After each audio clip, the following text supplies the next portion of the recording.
¿Qué tal? ¿Cómo les va? Volvemos a trabajar hoy sobre el texto de Rosana Guber, El salvaje metropolitano, para ingresar ya en la delimitación del campo de estudio, en la delimitación de con quiénes vamos a trabajar y entonces introducirnos en lo que son las herramientas metodológicas. Vamos a compartir pantalla y ya nos adentramos en la presentación. En este caso nos vamos a abocar al texto entre las páginas 63 a 81. Vamos a estar profundizando el tema del campo, qué queremos decir cuando hablamos de campo y a qué nos referimos con informantes. Una palabra que parece un poquito compleja, pero vamos a ver que tiene sus razones metodológicas. En primer lugar, eh, vamos a estar preparando las condiciones a través de esto de acotar la unidad de estudio, el campo de estudio y las unidades de análisis. Vamos a estar preparando las condiciones para entrar de lleno en las herramientas metodológicas con las cuales vamos a hacer la recolección de datos. Pero primero tenemos que encargarnos de estas cuestiones y poder definir con qué vías y con qué criterios vamos a hacer esta acotación de la unidad de estudio y de las unidades de análisis, ya que, como veíamos, el objeto tiene múltiples aspectos, es complejo, por lo tanto, a priori nosotros tenemos que hacer algún tipo de recorte. Cuando nos referimos a acotar la unidad de estudio y las unidades de análisis y elegir con qué vías y con qué criterios lo vamos a hacer, nos referimos a lo siguiente. Cuando hablamos de unidad de estudio, es el ámbito donde se realiza la investigación de campo. Ahora bien, esta definición no es solo una caracterización geográfica, una delimitación geográfica de la unidad de estudio, sino también sociológica. ¿Qué queremos decir? Para algunos antropólogos, dice Rosana Guber, la unidad de estudio es un poblado, una aldea, una tribu. ¿Se acuerdan cuando hablábamos de la historia de la antropología, cómo había surgido como disciplina social? Su recorte entonces obedece a un objeto teórico determinado. Se refieren a la sociedad primitiva, concebida como autónoma, aislada y homogénea. Esta definición de la unidad de estudio se proyectó al estudio de las llamadas sociedades complejas. Andando el tiempo, recorriendo los años, la historia, tomando la forma de estudios de comunidad. Es interesante este reenfoque de la mirada, ¿no? De instituciones y en algunos casos de redes sociales. No hablamos de las redes sociales Facebook, Instagram, pero a lo mejor podríamos hacer un estudio antropológico o comunicacional o sociológico sobre esas redes sociales, pero nos referimos a las redes sociales que se dan en el terreno, en la vida cotidiana. Su particularidad reside en la perspectiva desde la cual se opera. Al circunscribirse al interior de dicha unidad, el investigador considera implícitamente que los datos necesarios para formular una explicación completa y acabada vendrán de allí. La unidad de estudio empírica y el contexto teórico de cultura o sociedad se plantean como análogos, como estamos hablando de cosas similares. En síntesis, la unidad de estudio remite a un acotamiento territorial que involucra una extensión de tierra, una localidad, un poblado, un predio, un barrio, un ámbito donde se concentra un grupo humano, un edificio de departamentos, un barrio de monoblocks, o una institución con correlato espacial circunscripto, por ejemplo, un hospital, una escuela, o disperso. Entonces vamos a estar hablando de un partido político, una grey religiosa.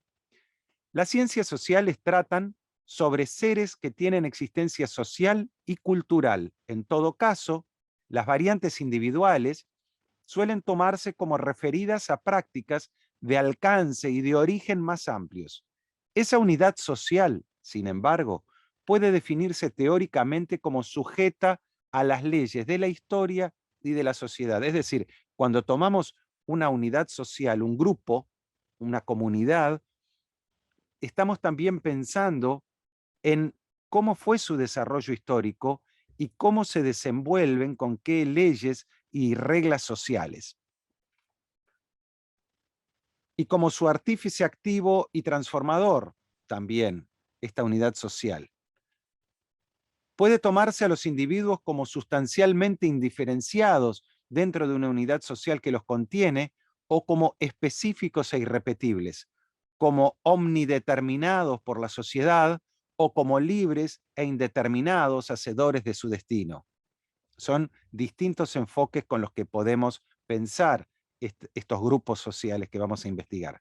En ese juego de opciones teóricas, aquí en este texto de Rosana Guber, esquematizados, dice ella, para su mejor visualización, se debate el investigador cuando decide si sus informantes son sujetos, actores, agentes, individuos, y en otra escala, si se trata de conjuntos, clases, grupos o estratos sociales. Fíjense que en cada una de estas palabras hay una dimensión teórica, un enfoque teórico distinto. Hablar de clases no es lo mismo que hablar de tribus urbanas, por ejemplo, o de nuevos sujetos sociales. Esto remite a debates teóricos históricos, no tan viejos, desde hace una decena o una veintena de años. El mismo debate se plantea en la investigación cuando se define con quiénes se realizará. En forma simplista, algunos antropólogos conciben a los miembros de sociedades campesinas o culturas primitivas como los portadores y conocedores de esa cultura en su totalidad. A medida que la antropología social se fue internando en las sociedades complejas, la cuestión de con quiénes trabajar se fue problematizando. Por ejemplo, ¿cómo delimitar las fronteras de un grupo étnico o de un sector de clase en Johannesburgo, Sudáfrica? En sociedades estratificadas ya no es posible suponer que 20 informantes de un solo sector permitirán tener una idea global del mundo social. Estoy leyendo esto y me viene a la memoria la película Haz lo correcto de Spike Lee, que estudia, que trabaja en ella sobre la complejidad de una sociedad de inmigrantes en Estados Unidos, donde hay negros, donde hay italianos, donde hay distintos, tanto sectores sociales como dentro de cada grupo étnico también hay como cierta estratificación, ¿no? Hay todo un debate en la comunidad negra norteamericana sobre qué lugar ocupa cada uno y cómo reivindican o no su esencia cultural.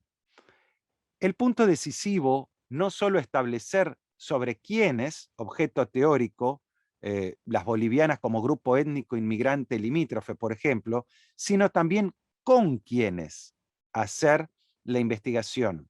Las llamadas bolivianas, los puesteros, la clientela, los agentes municipales, etcétera. Es decir, cuando voy a abordar el estudio, como estamos trabajando con grupos humanos, por un lado, abordo la idea de sobre quiénes voy a estudiar, cómo lo voy a delimitar ese sobre quiénes, pero además ese sobre quiénes involucra una serie de relaciones con otros grupos, con otros actores, y entonces, para tener la información detallada de todos esos elementos, tengo que estar definiendo a la vez con quiénes voy a trabajar.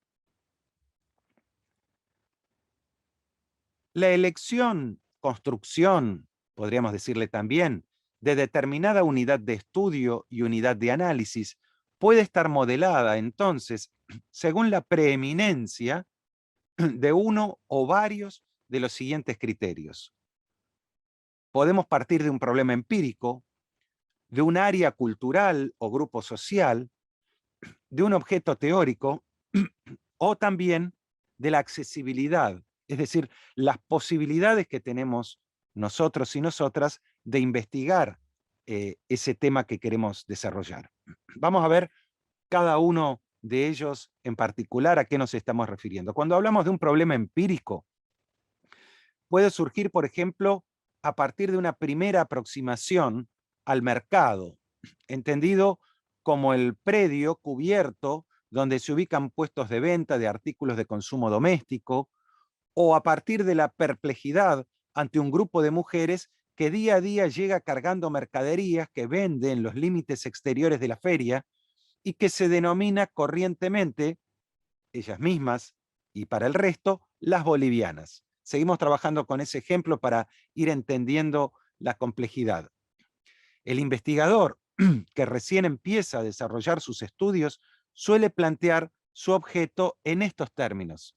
Ya se trate del investigador que se enamora de un tema planteado empíricamente, que puede responder a una demanda concreta planteada pragmáticamente, para alcanzar una verdadera comprensión de los hechos, va a necesitar problematizar ese tema o demanda y, por consiguiente, construir su objeto de conocimiento explicitando los supuestos. Volvemos al ejemplo. Cuando hablamos de las bolivianas, ¿cómo las definimos? Grupo de mujeres que se acerca al mercado, se establece alrededor y allí vende. ¿Qué vende? ¿De dónde proviene lo que venden? ¿Cómo hacen para vender? ¿A qué remite? Todo eso es empezar a construir, a delimitar el objeto. Esto vale también para los enamoramientos personales y aparentemente individuales de ciertos temas, ámbitos o grupos. Vamos a hacer una aclaración antes de continuar. Cuando hablamos de enamoramiento personal y aparentemente individual con ciertos temas, ámbitos o grupos, Rosana Guber hace referencia a ese primer deslumbramiento con un tema, ¿no? Que nos entusiasma, sobre el que queremos profundizar, que descubrimos, y ese primer contacto con el tema, tan valioso porque es el que dispara nuestra necesidad de investigación, requiere de este proceso de complejización, iba a decir de enfriamiento, pero no necesariamente, pero sí de encontrarle, de trabajar, de indagar sobre los distintos aspectos que esta problemática plantea. Pero en vez de reflexionar sobre el papel de la institución demandante, corresponde hacerlo ahora sobre las corrientes de opinión del sentido común que de alguna forma están modelando las inquietudes. Es decir, ¿se acuerdan esta idea de pensar sobre cómo pensamos determinados objetos? Hay cierto sentido común instalado que moldea las inquietudes, a veces hasta los prejuicios, ¿no es cierto? En vez de un organismo que lo contrata y que establece implícitamente la orientación y la respuesta al problema, se trata ahora de preocupaciones de origen social que poseen también su trasfondo teórico y político y que pueden orientar la investigación sin que el investigador lo sepa. Por ejemplo, ¿cómo puede vivir así esta gente? Hay que hacer algo. Cosas que solemos decir, ¿no es cierto? Y nos parece, además, que estamos reconectados con, empatizando con el sufrimiento del otro, ¿no? Y lo leemos como sufrimiento. Pensemos, a veces no tan cercano. Hoy por hoy se habla mucho de los talibanes en Afganistán, ¿no? O bien, otra frase instalada, la pobreza y la delincuencia son un problema de educación. Y con eso tenemos una definición bárbara. La gente va a la curandera porque no tiene dinero para ir al médico o para mantener las tradiciones.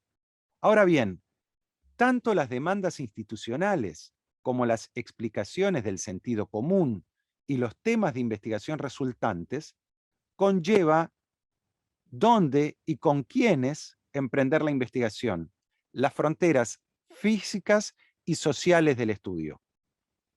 Pasemos ahora al caso de que el trabajo parta de un área cultural o un grupo social. Este es otro criterio de elección que puede ser el propósito de ahondar el conocimiento sobre cierta área cultural que por lo general coincide con un área geográfica o sobre un grupo social tipificado y caracterizado. Aparentemente, estas definiciones no requerirían la construcción de un objeto teórico. Sin embargo, también existe aquí la tendencia a encarar determinadas problemáticas en asociación casi necesaria con determinadas áreas culturales. Ello obedece, entre otras razones, a las características prevalecientes del área geográfica o del grupo humano. Otra clásica definición por áreas es la de los estudios llamados rurales o urbanos. A veces no solo son estudios, se le pone ese título a, por ejemplo, el conflicto del campo, el problema de la vivienda. Las antropologías urbana y rural son menos una antropología cuyo objeto de conocimiento sea efectivamente lo urbano o lo rural, que una antropología llevada a cabo en la ciudad y en el campo.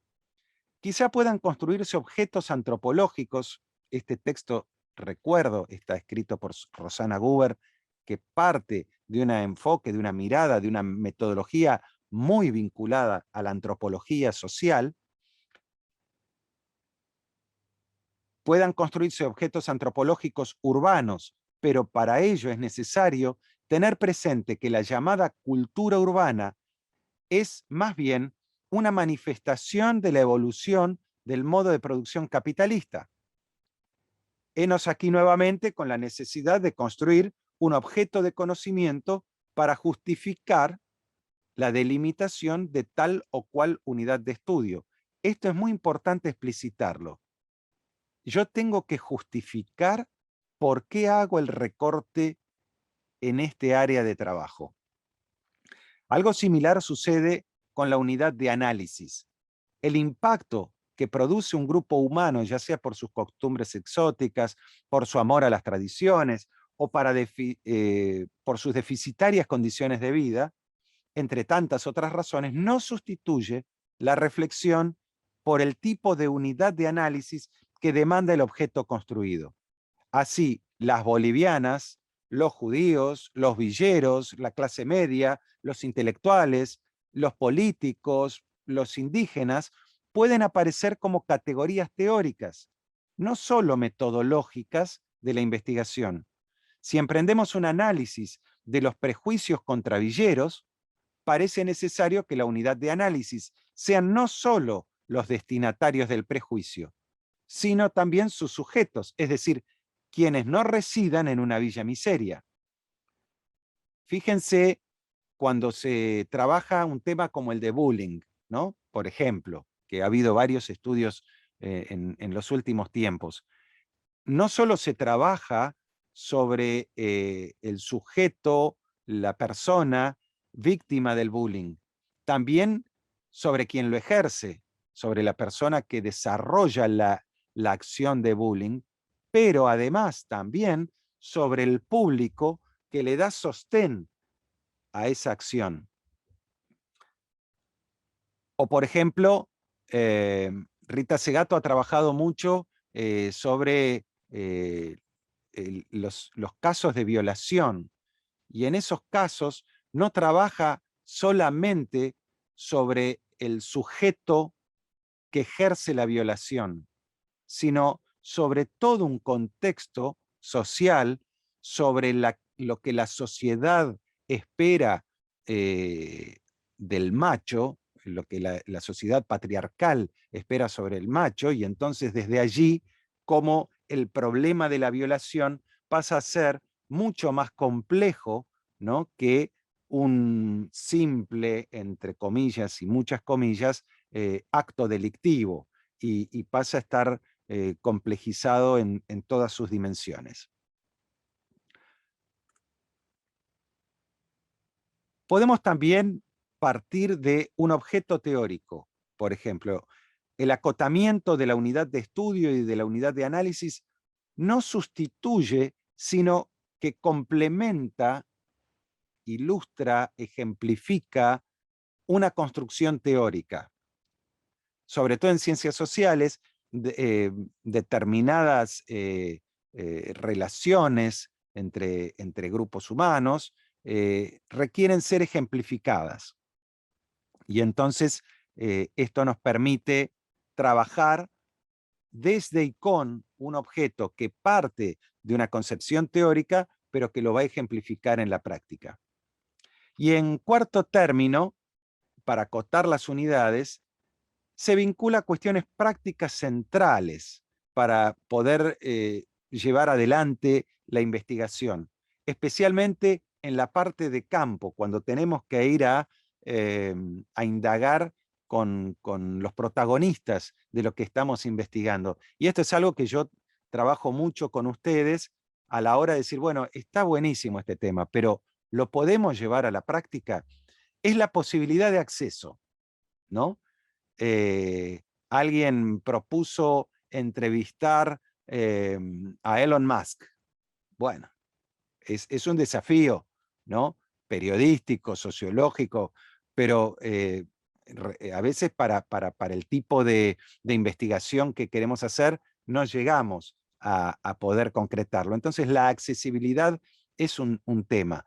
En el caso de la unidad de estudio, el problema de accesibilidad puede ser geográfico, pero la mayoría de las veces tiene un carácter eminentemente social. Y por eso se relaciona con las determinaciones para elegir la unidad de análisis. Interviene aquí la factibilidad del contacto con los informantes y sobre todo de obtener su colaboración para que las puertas de su mundo social se abran. Para entrevistar a Elon Musk, no solo tenemos que saber inglés, ¿no es cierto?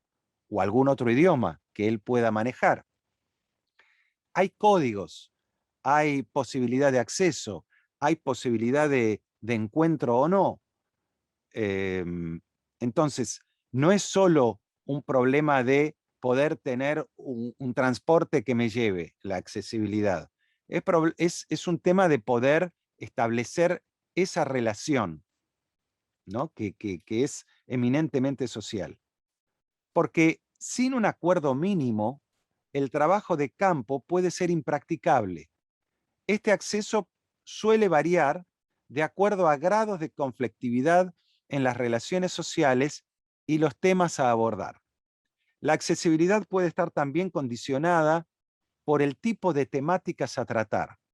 Por ejemplo, aquellas consideradas tabú por parte de los informantes o incluso por parte del investigador. Prácticas sexuales, muerte, perversiones y actos considerados indecentes o inmorales, como el incesto, el abandono de hijos, etc. Unidades de análisis. Estamos hablando de muestras representativas o muestras significativas. ¿Qué queremos decir con esto?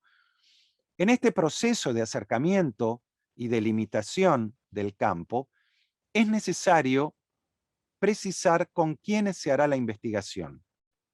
Aunque todavía no se pueda dar exactamente sus nombres y apellidos, quizás se pueda establecer un número aproximado de cuántos individuos, trabajadores, trabajadoras, hombres, mujeres, residentes, madres, etcétera, o agrupamientos, hogares, linajes, planteles, equipos, van a componer el universo de informantes o muestra con el que vamos a trabajar. Aunque tomaremos ambos términos como sinónimos, no es lo corriente en el discurso dominante de la metodología en ciencias sociales hablar de informantes o muestra. Esto lo vamos a ver un poquito más adelante, pero en informante nos referimos a una persona que ocupa un lugar determinado y que se constituye en informante por alguna razón específica. Cuando hablamos de muestra, estamos hablando de a cuánta gente le vamos a hacer una encuesta, por ejemplo, y por qué. Delimitar esto es importante, pero esto lo vamos a ver un poquito más adelante. Pero explicamos por qué pueden ser tomados como términos sinónimos en este momento. Según la mayoría de los manuales, la muestra es el conjunto de individuos o grupos sobre los que se efectúa una investigación y las mediciones correspondientes. Esta es una definición conceptual importante a tener en cuenta. Entonces, si bien lo tomamos como sinónimos, cuando hablamos de muestra, las muestras fueron clasificadas por estadígrafos, los que hacen estadísticas fundamentalmente, en probabilísticas y no probabilísticas. Las probabilísticas son las muestras en las cuales, por medio de ciertos procedimientos matemáticos, cada individuo tiene básicamente las mismas posibilidades que los demás de ser elegido para integrarlas. Se aplica muchísimo esto en encuestas, en relevamientos de opinión. Este criterio responde a los objetivos de generalización de las conclusiones elaboradas sobre la base del material recogido. Visto que sucede entre los miembros de una muestra de esas características, es posible suponer que algo semejante ocurre en la población en general. Yo saco un perfil, establezco a quienes puedo encuestar y proyecto esa encuesta por la probabilística de la muestra a que eso sucede con una población más amplia. Entonces, a este criterio se lo denomina representatividad, pues la muestra representa a una población mayor. La muestra probabilística puede servir para informar sobre distribuciones de frecuencia con respecto a datos cuantificables. Se usa mucho en investigaciones cuantitativas. Y tomando a los informantes como unidades discretas, ¿sí? como intercambiables. Un informante vale, entre comillas, lo mismo que otro. Hay cierto nivel de abstracción en esto. El investigador establece los criterios para definir esta muestra y sus resultados son precisos y generalizables, pero resulta insuficiente emplear este tipo de muestra para comprender la dinámica social, modos organizativos, sentidos por los que se orientan sus miembros, especialmente los inesperados o desconocidos por el investigador, porque cuando estoy armando una muestra para aplicarle a toda esa muestra una encuesta, depende del tipo de encuesta, pero en general, en los estudios cuantitativos, hay poco margen para una repregunta o para abrir un nuevo camino en el intercambio que se produce entre el encuestador y el encuestado. Los procedimientos probabilísticos son útiles para establecer la distribución social de una práctica, creencia o atributo en la totalidad de una población. Al mismo tiempo, suministran una información confiable y precisa, permitiendo a los otros investigadores duplicar los procedimientos.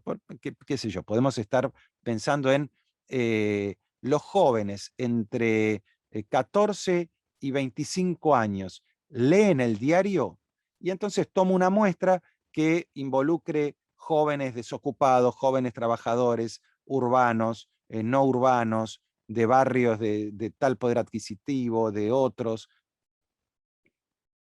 Si bien son adecuados para ratificar y rectificar presupuestos y encontrar correlaciones entre variables, sus posibilidades explicativas, tanto sea desde la teoría del investigador como del informante, merecen complementarse con otros procedimientos. Estas muestras se toman como representativas sobre la base del criterio estadístico de representatividad. Sin embargo, no es el único criterio posible, como vamos a ver ahora. Las llamadas muestras de oportunidad consisten en que un individuo se ofrece a dar información e incluso llega a colaborar como recolector de información. En estas muestras, la ocasión y la eventualidad, la oportunidad del encuentro y el caerse bien, el tener un buen rapport, ¿no? Pegar onda, como diríamos más en el barrio, entre el informante y el investigador, son un requisito importante a partir del cual el investigador podrá seguramente aplicar otros criterios de mayor sistematicidad. Es decir, que sea casi casual el encuentro, no quiere decir que luego no sea sistemático, que no responda también a determinada metodología. Lo que tiene preponderancia en la definición de este tipo de muestra es la situación de encuentro, la capacidad de interpretar los objetivos del trabajo conjunto y la posibilidad de continuar la relación. Es decir, tiene que haber un acuerdo entre el informante y el investigador sobre qué está investigando el investigador y cómo eso va a continuar en el tiempo. Los marcos de la selección están definidos por criterios sumamente flexibles y se van delineando conforme avanzar la investigación, la comunicatividad con los informantes, la claridad y la amplitud de la mirada del investigador.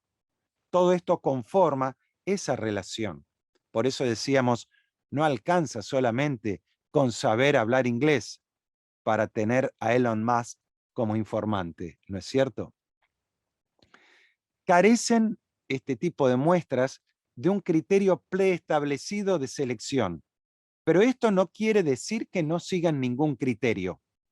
Lo que decíamos recién, la conformación de la muestra es el producto de una combinación entre requisitos del investigador y del informante.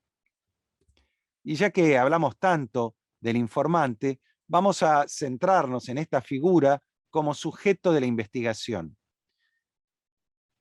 Quienes proveen información, quienes se relacionan con el investigador en el campo, ¿qué características tienen y cuál es su papel en la investigación, particularmente en la etapa de campo? Este conocimiento requiere recentrarse en el informante, y para producir ese recentramiento, diversas corrientes antropológicas alentaron la presencia directa del investigador ante la población. Sin embargo, esta presencia no garantiza por sí sola un acceso cabal y completo al objeto. No porque estemos metidos dentro de un conflicto vamos a entenderlo en su complejidad a este conflicto. En tanto no se reconozca la necesaria mediación teórica del sujeto conociente, o sea, del sujeto que está investigando, que se dedica a conocer, y que hay una mediación teórica en esto. En este proceso, que consiste en la deconstrucción de lo que se sabe de antemano y en una nueva construcción, vale tanto para el investigador como para el informante. No existe entonces una perspectiva unilateral de conocimiento entre los sujetos humanos como podría plantearse en otros aspectos de lo real y en otros campos del conocimiento científico. Recuperamos entonces aquí esta idea donde nosotros decimos no es unidireccional el sujeto conociendo al objeto, es un permanente ida y vuelta que está mediado por una práctica, en este caso, en este tipo de investigaciones, por una práctica social común que tiene que ver con el investigador y el informante hacia afuera y también en la propia práctica social de la comunicación entre ellos. El informante, todo aquel que proporciona alguna información al investigador, es considerado también portador de dichas normas, y como la concepción prevaleciente de las sociedades que tradicionalmente estudian los antropólogos es la de unidades relativamente simples y homogéneas, se supone, primero, que un individuo lleva en sí la casi totalidad de pautas, perspectivas y ángulos de los miembros de su sociedad. Y segundo, que los especialistas, un jefe, un chamán, por ejemplo, son quienes por excelencia pueden suministrar más y mejores datos acerca de la organización política, religiosa de dicha unidad cultural. La información que cualquier informante provee puede reducirse a un conjunto de patrones asimilables a la sociedad total y a la cultura real, casi como si fuera una muestra probabilística, ¿no? Lo anterior que veíamos, pero esto se complica en sociedades más complejas, ¿no? En busca de las normas, de las pautas ideales, el investigador contacta a los más entendidos, entre comillas, sobre el tema, a las voces autorizadas, pues así obtendrá la norma válida para todos sus miembros. Para convalidar este modelo delineado por informantes autorizados, se registran casos para contrastar el seguimiento de las normas sobre las cuales se cimienta el modelo del investigador. Por lo tanto, un buen informante es aquel que dice la verdad, es decir, se refiere a las cosas tal cual son. Las disidencias entre sus afirmaciones y lo real, lo observable o lo enunciado por otros, pueden deberse a la mala fe, a la mentira, ese tipo no es confiable, o a la ignorancia. Ese informante no sabe, no conoce su mundo, su sociedad. Ningún informante, por más especializado que sea, puede dar la información total sobre un acontecimiento, un campo de actividad. Habrá que limitarse a la información circunscripta por su lugar específico respecto de tal o cual acontecimiento. Complementariamente, la descripción y la explicación del informante no sustituyen la explicación del investigador. La fundamentan, la ponen a prueba, la especifican. Así, el descubrimiento de definiciones múltiples y contradictorias acerca de la misma cultura, sociedad o los mismos hechos no es un obstáculo, sino parte fundamental de esa realidad. Acá retomamos una frase que siempre citamos, que es esa que dice la realidad depende del cristal con que se mire. No, la realidad es multiaspectal, multifacética, tiene distintos elementos que la constituyen y es probable que encontremos informaciones complementarias sobre esos elementos que tendremos que ir recolectando y recomponiendo en nuestro trabajo de estudio. Así, el informante no es portador de una unidad sociocultural, sino que es su activo constructor. Es a la vez que su sujeto, objeto de determinaciones estructurales de esa unidad. En tanto ubicado en determinada posición social, sus comunicaciones son pertinentes a dicha posición y no pronunciadas omnicomprensivamente desde la totalidad. Nos está expresando, nos está comunicando, nos está informando desde su lugar en esa unidad de estudio. Es parte de un proceso histórico desde el cual aporta experiencias, expectativas y transformaciones. Un individuo se transforma en informante al entrar en relación con el investigador.